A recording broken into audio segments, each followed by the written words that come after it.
Good morning, YouTube, Land Talker YouTube subscribers and followers. Jim Rothermich here with another episode of Land Talker TV. I'm Jim Rothermich. I'm a land appraiser with Iowa Appraisal in Des Moines, Iowa. And I'm also part of Land Hero and Iowa Appraisal. I do land appraisals all over the state of Iowa and get down into Missouri some. And I also have a newsletter called uh, Land Talker Monthly, and it has all the auction results in Iowa for the month. And if you would, it's a free subscription. If you'd like to subscribe, go to www.iowaappraisal.com. Land Hero is a way to access my sale database, and it is a subscription website. And if you are a realtor or a appraiser or a banker or any kind of professional that needs current sale data, Land Hero is your resource.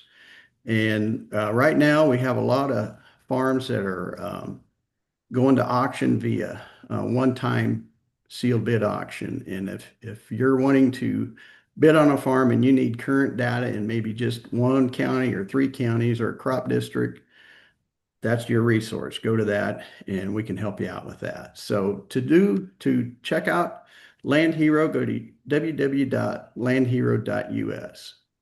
Well, today I've got excited to have a guest, Mike Downey of Uncommon Farms, and part of the reason why I do Land Talker TV is I get, for some reason my name comes up on Google searches, and I get several calls in a week from all over the country. I've even had one from Germany and ask me different questions about real estate. And I try to have the best real estate professionals I can get on Land Talker TV. And I feel I have done that. And today, Mike Downey is going to talk about what he does. And he does estate planning. And one thing I can tell you, estate planning is very important. And it's very near and dear to me because we just uh, settled my mom's estate. She passed away January of 2024, and we got that settled in just short of a year. So it went pretty good. They had a well-written estate plan. So I'm thankful for that. And I do get involved in some of these family fights that are trying to divide farmland, and it gets pretty ugly. So welcome to the show, Mike. Well, thank you, Jim. I'm excited to be here. Appreciate it.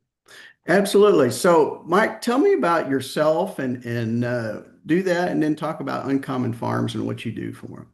Yeah, no, I appreciate that. And first of all, I want to say, thanks for all the great information you put out. I know I've subscribed to your newsletter as well as the new Land Hero database. That's a wealth of information you're putting out to people. So that's, kudos to you. Thank you.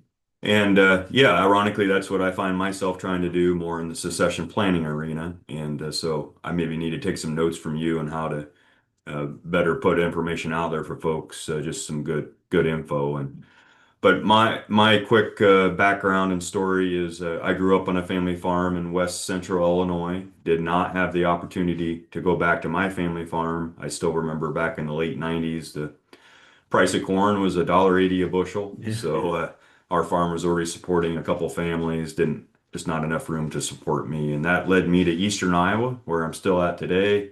First job out of school was with a farm management company here in Iowa. So I have a farm management appraisal experience as well. And but then I took an interest in succession back in 2010. I don't know if people remember, but back in 2012, there's going to be a key event occur that would impact a lot of family farms, and that was the $5 million estate tax exemption then was going to drop down to 1 million. Mm-hmm. Imagine all of your net worth today over $1 million subject to a 40% tax. Mm.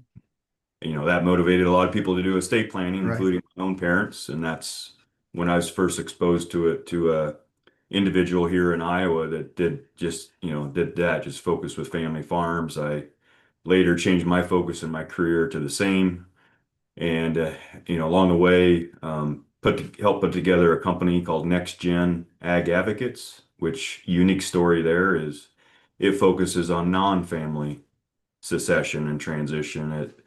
The founder is a farmer himself that did not have children who farmed, but he wanted to find a young couple in his community to take over his operation. And so that's where Next Gen was founded and modeled after. And then several farms I've worked with over the years have joined an organization called Uncommon Farms, which, another trend I'm seeing out there is more and more farms don't want to go at it alone.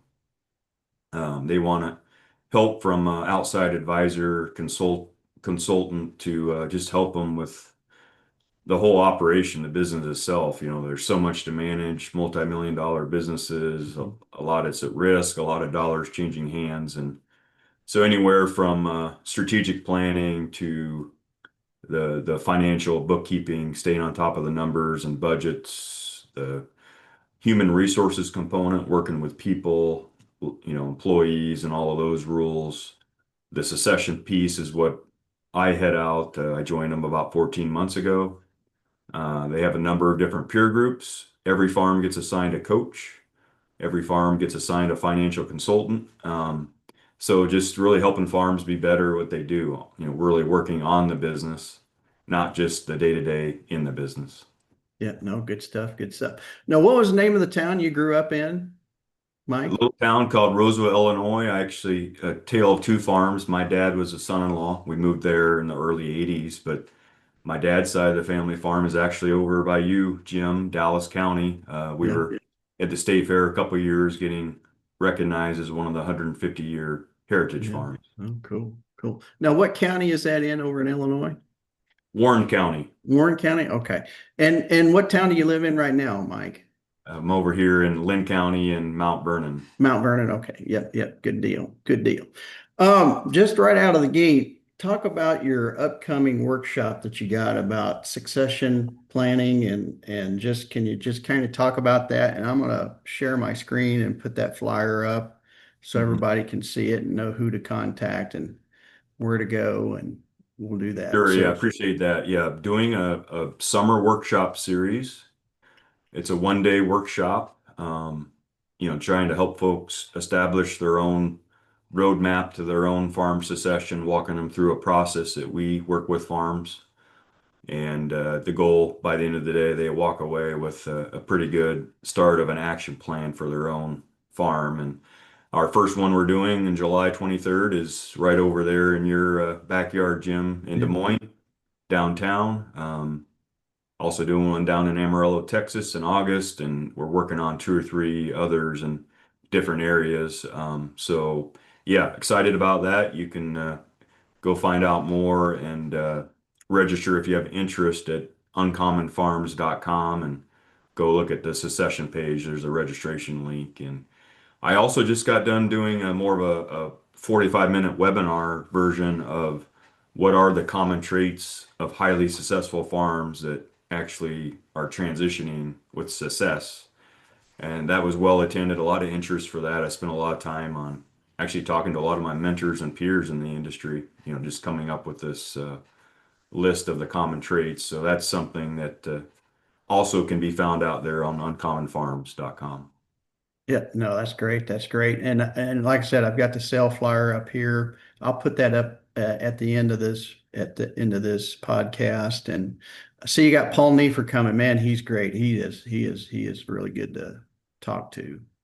Yeah, no, he's going to be joining us. Yeah, I reach out to Paul from time to time on tax related high technical situations, and then he's in tune on everything's with the new tax law legislation and FSA and farm programs. So excited to have him to provide an update. He'll be there live, so excited for that. No, he's good. And he also owns farm ground and a couple of different states. And he grew up on a farm out in Washington. And so, he's not an active farmer, but he owns land and he's got kids. So he sure does understand what everybody's going through when we're talking about estate planning. So very, very good. Um, so so let's talk about, why is it important to have an estate plan and just why would somebody want to call you, Mike? Can you just talk about that? Well, I guess the first question, the need. I think everybody understands the demographics and the trends in the industry, the age of farmers and landowners are Yep. oldest in history. And Yep. Average age of farmers is right at 60 years old. So it's coming. The wealth transition's here. I think it's here. So well, and you take that and you couple that with the information you're putting out, Jim, on these farms you're appraising and the land auctions, you know, that those two together is what's also estimated to be the greatest transfer of wealth our country is ever going to experience in the next 10 to 15 years. And there's always this even tagline of the farm wealth, greatest transfer of farm wealth. And are we as an industry really ready for that? And all the uncertainty with tax laws and this and that as well. But yeah, I think when the reason people reach out to me is number one, I'm not a attorney, I'm not a CPA, I'm strictly a consultant that works with family farms, and I've seen a number of them. I've got stories of my own family farms, some good, some bad, as well as others, just to help people understand, you know, uh, what the different options are for their situation. Almost helping them kind of funnel down to the options that they like and work through a process with them up front, their advisors, their tax folks, ultimately meeting with an attorney, almost helping them to get a roadmap or to third base, if you will, before we even go to an attorney. And because you mentioned estate planning, estate planning is just one component of this whole secession tagline we hear a lot. But that's something I see is folks I meet with have a will or a trust and they think they've got it, they're taken care of. But that's just one component of secession. There's so much more that's involved that we're doing here at Uncommon Farms with the day-to-day transition of the leadership and the management, roles and responsibility, getting that next gen involved and job descriptions and accountability and setting up the business right from a structure standpoint to take full advantage of FSA programs and liability protection and vehicles to also transition wealth. And then also, taking a step back and looking at the long term, what is our family and business, what are our core values and vision for the future? And, putting this all together with a good estate plan is really where we can create a family legacy, if you will, a farm legacy, from a succession planning standpoint. yeah, no, good stuff. Well, one thing, as an appraiser who appraises a lot of farms in Iowa for estates, most of the stuff I do are date of death appraisals, and these families have acquired farmland over generations, and it's amazing how big those numbers can get. You know, 10, 20, 30, $40 million worth of land is not unusual. And I can speak to my family. My parents grew up during the Depression, and so that affected them their whole life. And so, my dad passed away in 2012. Mom just passed away in 2024. There's no way they'd ever thought those farms and their estate would have grew to what it was. And there's just no way. There's no way. If you'd told my dad, here's where it's going to be in 2024 when mom passes, he would say, there's no way. That's no way it's going to be that way. And so these numbers get so big now,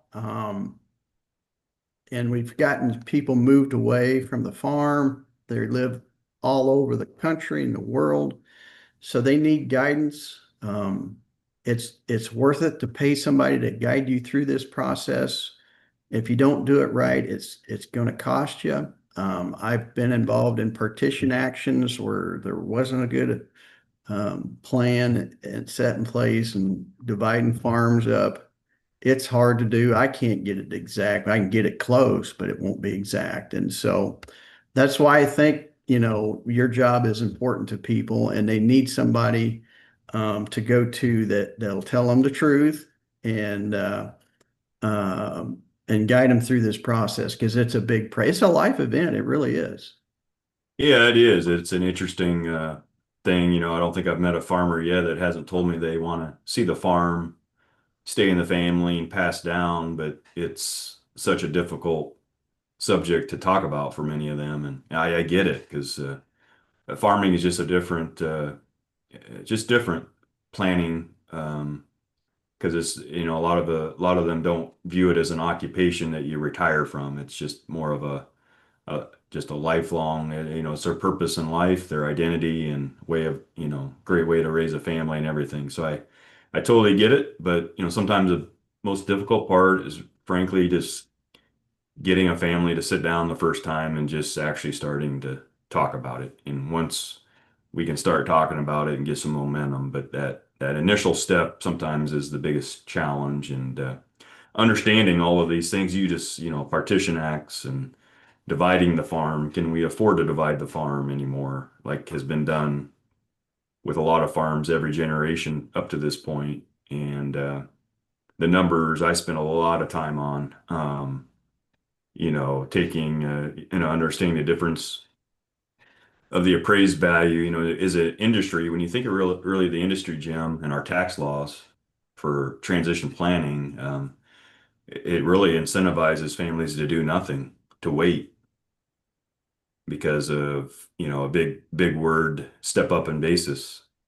Yeah, because as a general rule, most of our tax and legal professionals would suggest you need to wait to pass assets at death to receive that step up in basis, and then the family calls you to appraise it to not only because the government wants to know if they owe any estate tax, but also to establish that new basis level. But again, there's a big difference, when we take those numbers, I try to work with families to establish what I call quote unquote their family market value, which might look a lot different than the fair market value that you're going to appraise it for based on the highest and best use and what comparable farms are bringing around them. So, Yeah, yeah, yeah. No, you was talking about earlier about those tax laws in 2012. My mom and dad, they got into that, and so they had to make two trusts. Dad had a trust, and mom had a trust, so they had to divide that up to because they didn't know how it was going to be. They thought that was going to be the rule going forward. And so, and then on this past presidential election, I'm not trying to be political here, but they was talking about some wild stuff about, passing laws that you get taxed on unrealized gains. And that was one of them I remember him talking about before the election. And I was like, man, if they do that, that is going to cripple family farms. yeah, I still run across a lot of estate plans till as of even today that were done back in 2011 and 2012, and there was a significant amount of gifting done at that time that some families wish if they could go back, wish they could undo. Uh, but it's funny that what we're talking about really is, what the old saying, Jim, two certainties in life, right? Death and taxes. Yeah, you bet.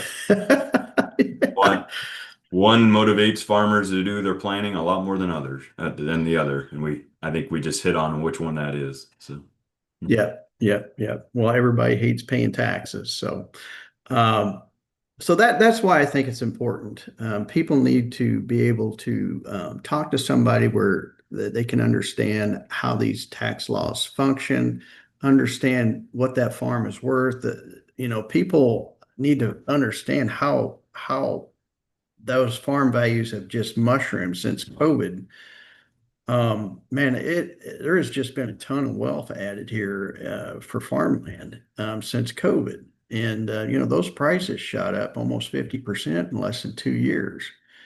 And they've calmed down some, but based on my auction data, we're only down 10%. And it's kind of flatlined right now. So it's still a very good market. And people need to get their head around that, and they need to make plans. And so now, Mike, give me an example of somebody that called you and how the process starts, and just kind of speak to that. Sure. Yeah. I mean, obviously, a lot of different reasons that spur that. Usually it's life events or one of our kids just got married, and now we have a in-law um, keep in mind, or a death of a parent, divorce, all these different reasons, Right. tax related. Sometimes folks, want to do some planning. They just don't know even where to go. One of the most common questions I get right now is, a good farm CPA or attorney that specializes in Yep. agriculture. Yep. This secession is an issue in the practitioner world too. It's not just a farmer dilemma. But yeah, no, I think what I find is um, I really spend a lot of time up front understanding what the pain points are. What are your goals? If in a perfect world we could just ignore all the tax stuff, the questions about LLCs and trusts and these things that we're hearing about around us, all the noise, just ignore all of that. In a perfect world, what does a successful transition look like for you? And because then I use that kind of through the whole process as a guide. That's, even when we talk to the family or different advisors, here's what's driving why we're talking about the things we are right now, because this is what the concerns are, and whatever those are. It could be protecting the farm from creditors. That's another reason folks reach out to me, especially someone that just lost their spouse. That's kind of resonates with me with my own grandparents that my grandmother was, just really afraid of losing the farm that her and my grandpa spent their whole career putting together, and unfortunately, looking back, I don't know if she was given the best advice, of giving the farms away because she was concerned about, losing them to like the nursing home and long-term care in the future. And obviously everybody understands what those costs are nowadays that are just, it's a legitimate concern, don't get me wrong. But anyway, that's where I start the process, and then I kind of gather up all the information I need. And I tell you what, there's two things I like to do a lot is once I understand what the long-term goals are, let's play out what you have. Let's play out your estate plan. A lot of times people don't even really understand what their estate plan even says, when I actually read it and explain it to them. You mentioned the numbers before too. There are a lot of entities, LLCs, and partnerships and corporations that, those entities have shareholder and operating. Yep. Yep. I also like to play those out. Let's just play out what happens. And you find some interesting things when you read through those. I mean, here's one I just ran across the other day that I'll never forget, that the number one goal that was communicated was we would like to preserve family harmony. We want, we don't want any fights. We want harmony in our family. Yeah, I read through their shareholder agreement of their corporation, and the process for their future owners to enter and exit was based on those that want to exit and those that want to purchase go engage referees. And then if needed, the two referees go engage an umpire to establish what the price is of the buyout. So, if we're going to go have our kids engage referees and umpires right from the beginning, I don't know that that necessarily complements the goal of hopefully preventing disputes, So, the point I'm trying to make with that story is really coming up with our own process. And I guess here's an example related to farmland. I mean, I know this is your show, Jim, but I'm kind of curious to ask you a question. But how often do you find yourself, I understand there's a way to value farmland for its income producing value, oftentimes called special use valuation. Right. Right. Yep. How Yep. often do you find yourself doing that for any reason? I've only done a couple of those in my whole career. Hmm. Um, and very seldom do I use that. Okay. But I've had people ask me about it, and I know a little bit about it, and I talk about what I have done, and so I haven't done a lot of that. But it does, people do use that. Yeah, so it's that's an election special use valuation for farmers. Active farms can elect to value their land for its special use. which I believe the income approach is one of the approaches Right. you use in your land appraisals, correct? Right. Yeah. Absolutely. It's rarely Absolutely. the highest and best use one, right? Right. Right. Right. Yeah. Right. But active farms can use that if they do have an estate tax concern to value the land based on the income approach, basically the net rental value, and there's this capitalization factor. And but when you do compare that to what the going rate is today, that oftentimes looks like it's a 40 to 50% devaluation. Um, which again, active farms can do that for estate tax planning purposes to reduce their estate if they have a taxable situation. I've seen some farms piggyback off that formula, Jim, to value the land for their family. They have land held in a family partnership or an entity. That's a process that some folks have elected to use depending on how they feel about, keeping the farm in the family. What financial position will those be buying out others? Because even if you apply a 25% discount to some of the what some farms are bringing here in Iowa and you do the math, it still doesn't work, as you know. So, Yeah. yeah. Yeah. No.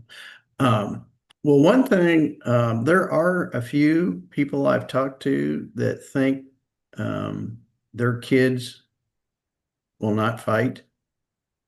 Um, that's not true. In this business, I have been surprised many times of what people will fight over. And I've been shocked at what people fight over and get involved in those family fights when it goes to court and what it costs them. Uh, and that just if you're listening to this, if you think your kids are going to get along when you pass, don't think that because they if you don't have something written down, they're probably not going to get along, and it happens all the time.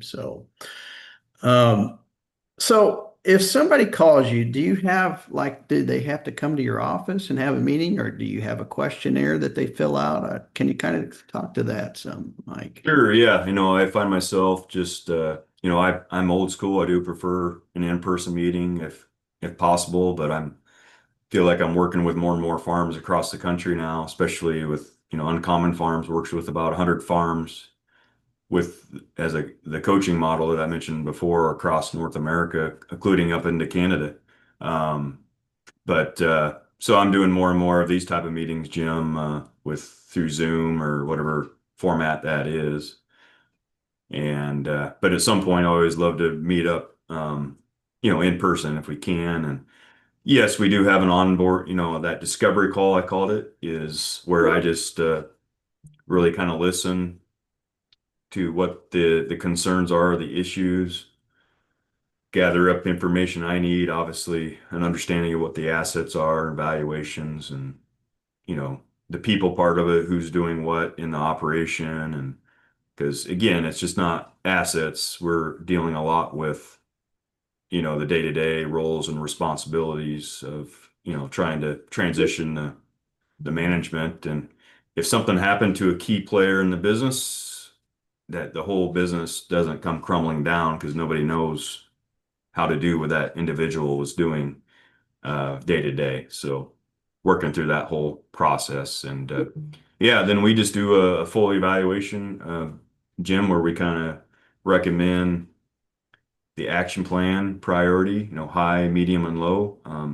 Oftentimes I like to break it out into phases because if we try to do this all at one time, it's too much. So the succession thing is not just a one and done process. Typically, it's an ongoing one that we Yeah, help folks through. So it's a journey, that's for sure.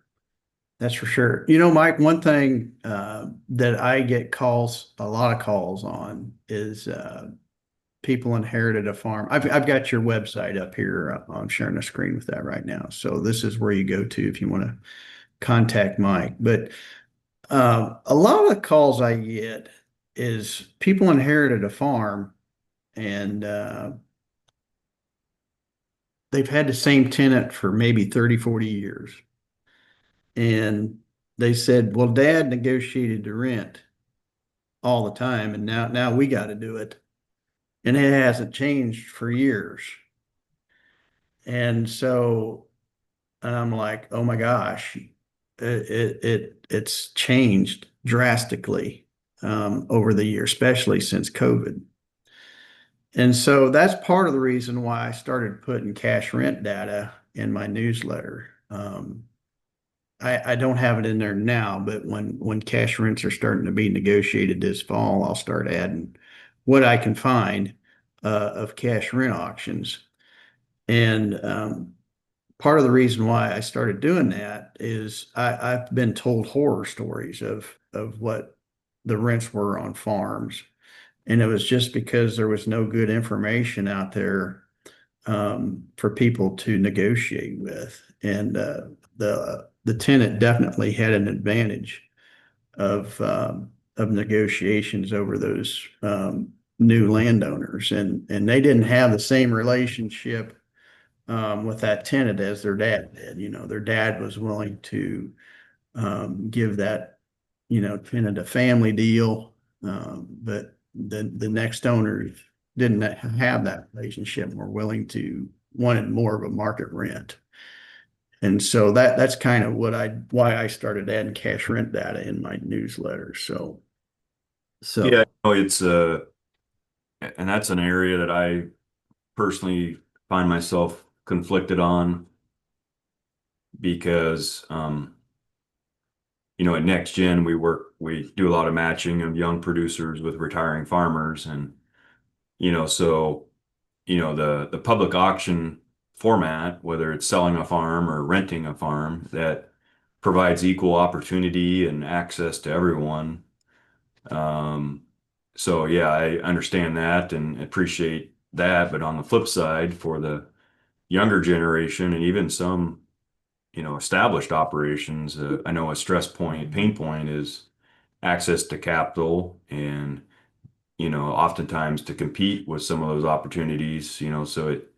I really find that it comes down to who can subsidize these new land opportunities versus those that cannot, and that's just kind of supporting the consolidation we're seeing in the industry, unfortunately. But yeah, at Next Gen, I've always been a big proponent. I started my career in farm management, and even back in the early 2000s when variable and flex leases weren't even that popular, I was a big proponent of them back then. And they're trending. I think back then, probably less than 1 or 2% of leases in Iowa were a flex lease. And today, I think I've read that there's some areas that, even a third of the leases are some type of a variable or flex lease. And what I'm hearing out in the country for the reasons for that is people are kind of throwing in the white towel, quite frankly, and figuring out what a fair rent is from one year to the next because of all of this volatility and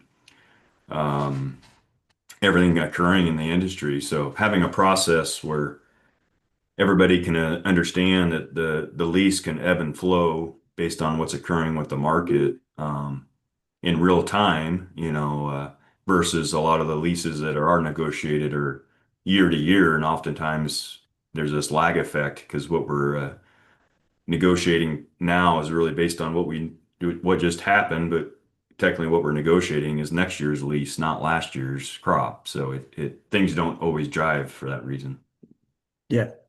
yeah. No, you know, um, I highly recommend people get professional help negotiating those leases because those tenants definitely have an advantage of you because they're knowledgeable of what market conditions are doing. And if you don't live in an area, you don't know. And there's the information that's out there from the universities, it's just not, there's a time lag in it, and it's just not that accurate. So, what few land auctions, cash rent auctions I pick up, there's not a lot of those, but I do pick up some.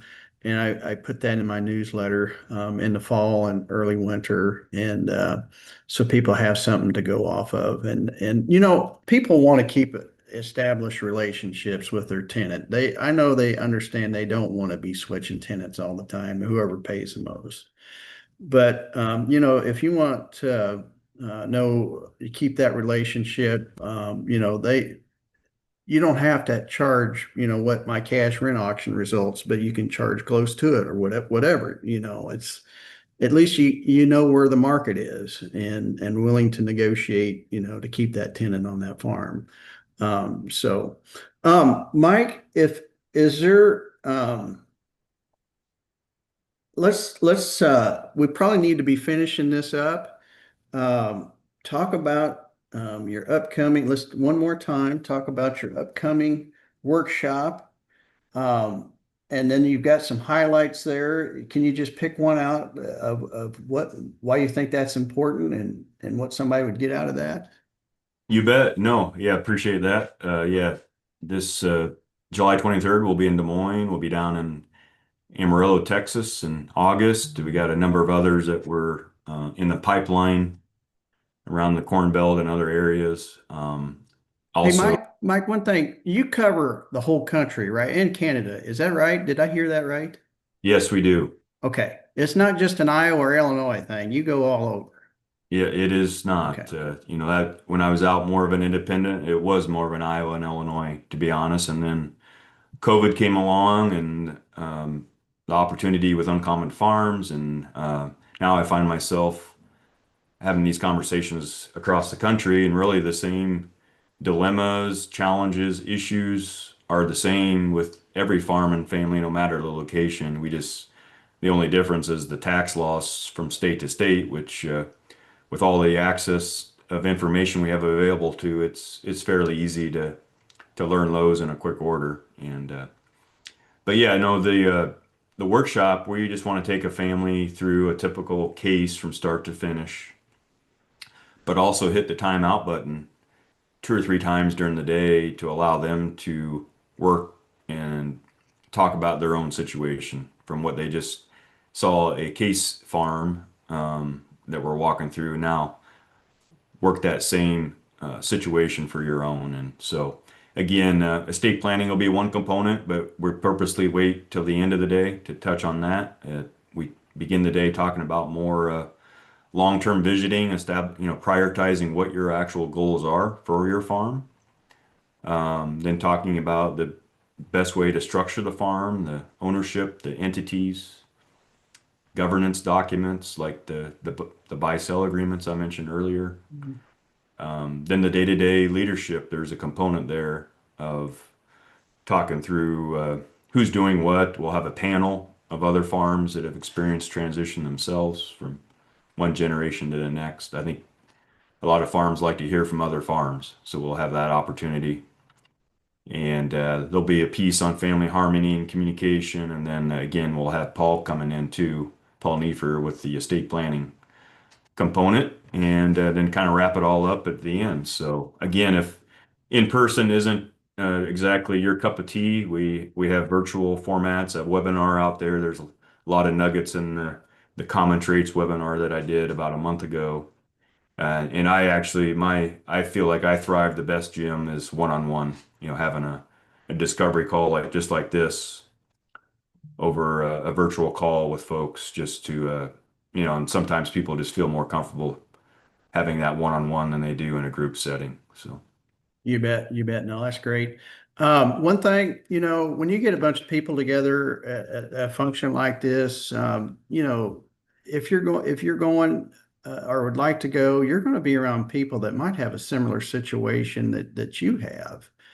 And that, some of these family situations really get dicey. And so, it would help you to be around other people that are going through this process and talk about how they resolved problems and it would just help you through the process if you're around other people that's trying to go through this process as well. That's a benefit of having something like this. Would you agree, Mike? absolutely. Yeah. And I think that's the community, even at Uncommon Farms, that farms learning from other farms, just trying to, you know, quite frankly, that wouldn't have been for my grandpa wouldn't have gone for that because his generation, as a general rule, was more everything was kept close to the chest.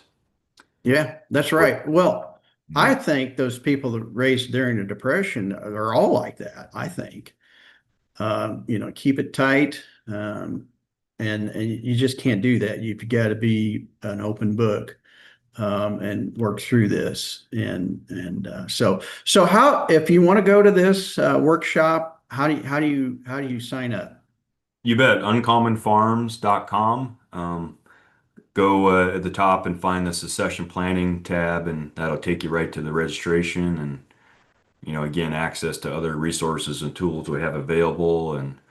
And if you just, would prefer just booking a discovery call, no pressure for starters, I'm happy to do that as well. Do that all the time.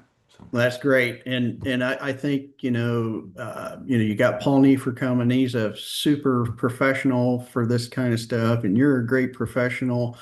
And so I highly recommend getting signed up if you haven't done any estate planning or transitioning planning, get started on it. Don't wait around because for some reason people die unexpectedly. So absolutely get a hold of you. And then so Mike, if somebody wants to call you directly, how do they get a hold of you? yeah, I mean, I guess the probably the best place is to go find me at uncommonfarms.com. Send me an email. Um, or I can just give it to you now. It's just mdowney at uncommonfarms.com and MDOWNEY. And that's the best way to get a hold of me. I'm very active out on LinkedIn and also do some writing for Farm Futures. I've got a blog for them called More Than Dirt. Oh, that's awesome. That's awesome. Just real quick before we go, Mike, I had to be a referee on a large family estate. And they own several farms in Iowa and another state. And some of those heirs were a tie on what farms they wanted, and they didn't have it written in the will how to break a tie. So I had to break the tie, and I can do that, but I would rather them work that out themselves. You know what I mean? So that's why that's important. You have those things come up, have it written down you know how you break a tie on something like that, and everybody Right. would get Well, and along that's better. where, yeah, some of those agreements I mentioned before is the tiebreaker and having that process. But quite frankly, the families that go through the work and have those conversations now, in my opinion, to a certain extent, they're avoiding the need to even have a tiebreaker. They're avoiding conflict before it even occurs by, rolling their sleeves up and, having these conversations now. Yep, yep. No, good stuff. Good stuff. Well, we're in this transition of wealth. It's the greatest transition of wealth ever. Right now, your farms have never been worth more. So it's time to get to doing some planning. And Mike's the guy you want to talk to and get to his upcoming workshop on July 23. I highly recommend it here in Des Moines. Des Moines is a beautiful city. Plenty of hotel rooms here, and just come and have fun. It would be a fun day, I think, to do that and be around people that's going through the process as well. So thank you for being on Land Talker TV today, Mike. I appreciate what you do. You do this real estate. You're a service to the real estate, and people need somebody that's unbiased to talk to. So I appreciate what you do. And likewise, thank you too, Jim, for all you do and appreciate the opportunity of being on. Absolutely. Well, next time, this is the end of this episode of Land Talker TV. We'll see you on the next one. I've got a really good guest coming up on the next one. I won't say who it is, but you're really going to enjoy it. So, thank you, Mike, and talk to everybody soon.